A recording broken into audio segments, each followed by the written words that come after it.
Okay, so this is Unity Cookie's channel, and he has a playlist on here, which is his Unity shader writing. And so when I first got into Unity, um, I wanted to write shaders, and I didn't particularly understand surface shaders, and I heard that they were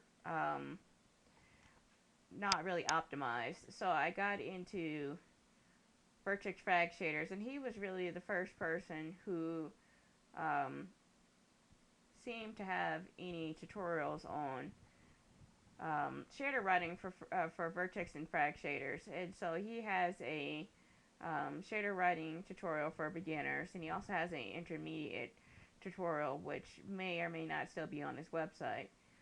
But the shader that I'm getting actually comes from his the shader that I have is actually from this tutorial. It's from his optimize. It's basically from his last video, so it's his optimized final shader. And he has a website, unitycookie.com, but you cannot get the final shader on his website anymore. So I'm going to have a link to the shader at the bottom of my video because I have it even though it's not available anymore. I picked it up a long time ago. So this tutorial is not for knobs. His tutorial is, and I would actually suggest that you watch his tutorial first if you have no idea of how to write a vertex frag shader, because I'm not really going to go into the details of what a vertex frag shader is or what some of the various types of code inside the shader are, but I am going to explain what the shader does, and I'm going to show you how it works. So that's his tutorial series and his shader. And so now this is his actual shader. And so basically this is the name of it. It's his, oops, wrong one.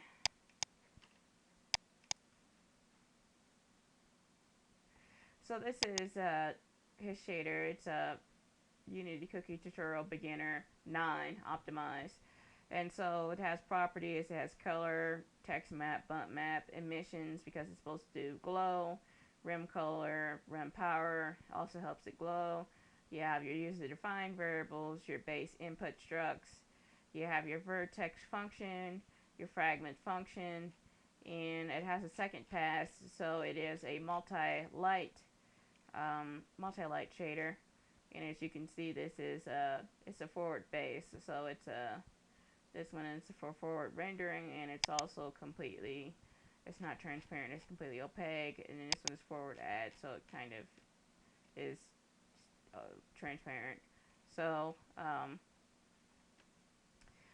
so basically what's going on here is you have your definition for your normal world and your tangent world and your binormal world, and then you have your position world or your world position, and then you have your view direction he sets up, and then you have your light direction that he sets up. And this is not how Unity internally sets up his light direction. So he set it up this way because he wanted it to be, I think, based on the square law for electromagnetic forces or electromagnetic energy.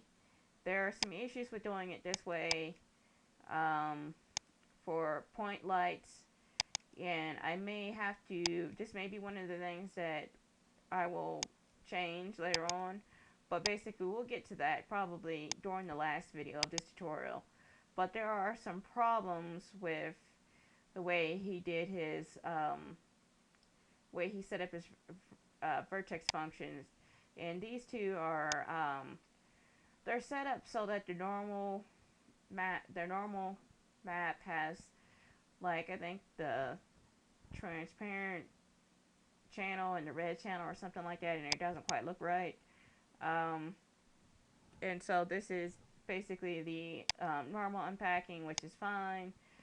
This is the emission texture, this is the bump texture, this is the main texture, the diffuse texture. And then you have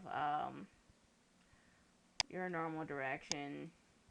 Then he creates n.l. I'm going to keep using this particular naming convention, even though that's not how I normally like it. I usually have a capital N and a lowercase d. I guess I can do that here. That's usually how I do it.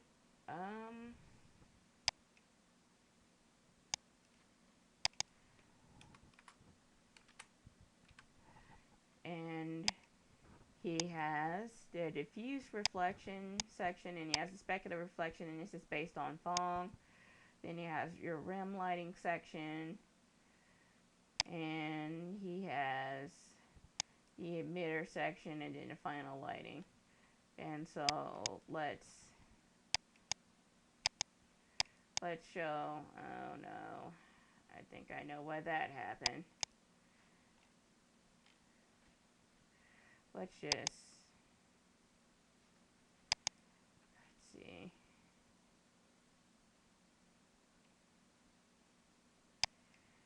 Let me see. N.L is probably not defined.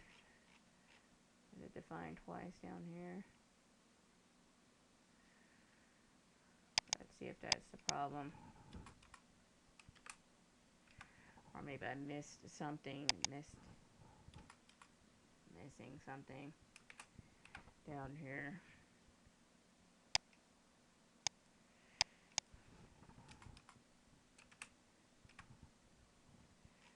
Probably means that it's right here. That should have been everything. You don't have to make that modification. I like to do so.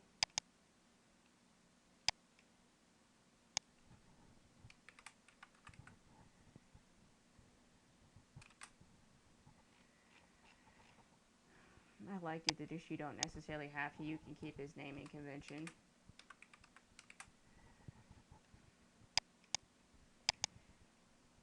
Hopefully that was everything. Okay, so this is what the shader looks like. I have it on this character, and I loaded in a normal map. And with Unity, you don't have to flip the red or the green channel. You just leave it as is, and I have a texture map on here. If I put an emissions map on here and I increase the emission strength, you'll see that he's kind of glowing a little bit in a particular area. And if I set the rim power down here and then make that color, let's say red, and then increase it, you'll kind of see how that you have kind of a reddish hue coming from the shadows and then coming towards the center. And then the specular color I have here is white, but my actual light color is green, so I'm going to change the specular color to the same color as the light color from the main directional light, which is green. But now I want to change it back to white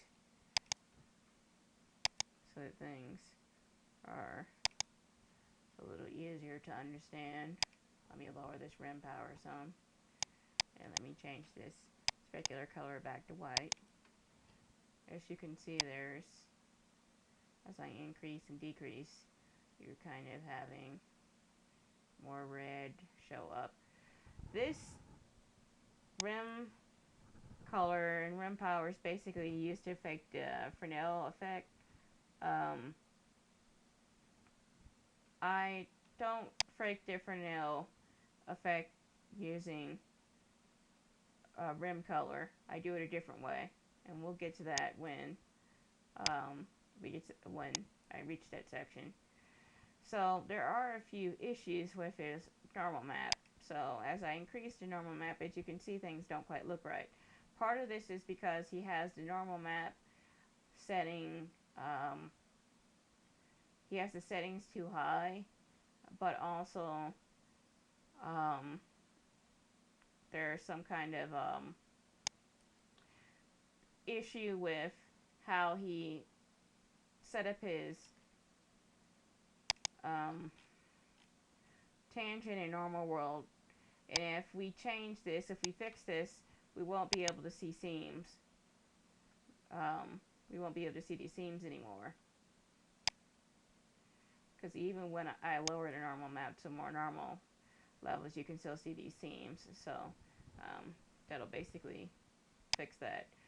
So this is the end of the first tutorial, and then next I'm going to go into what needs to be fixed in the original shader, Unity Cookies optimized shader. And by the way, it is optimized. As you can see, there's a lot of halves and fixed instead of floats and stuff like that. So we're going to probably try and avoid floats where we can, and do a little bit of optimization, because there, well, not more optimization, but there are a few things I'm going to remove, because the shader that I'm going to make is not going to be an emitter. I mean, you can always add the emission back to it at some point in your own shader, but it's not an emission shader. So that's the end of this first tutorial.